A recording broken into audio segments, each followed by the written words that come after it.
We're all familiar with reduce, reuse, and recycle, and there's a current global push to clean up the mess we've made of our planet. Did you know that there's actually a 5-step guide to the environmental cleanup process? Hey everyone, I'm Riley and I'm AMSI's new intern this fall. Come on, I want to show you around.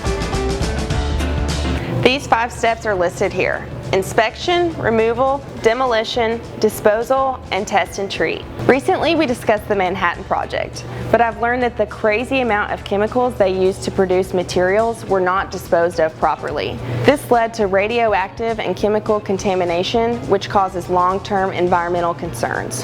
The Department of Energy actually created a program in 1989 to clean up the Manhattan Project operations. At the time of the Manhattan Project, our nation's defense was the #1 priority. However, once the war was complete, we had to deal with the large amounts of environmental waste. Oak Ridge was once only known for its contribution to the Manhattan Project, but now it's also known as a hub for environmental responsibility. If you want to learn more about environmental restoration, check out the exhibit here at AMSI, or check us out at amse.org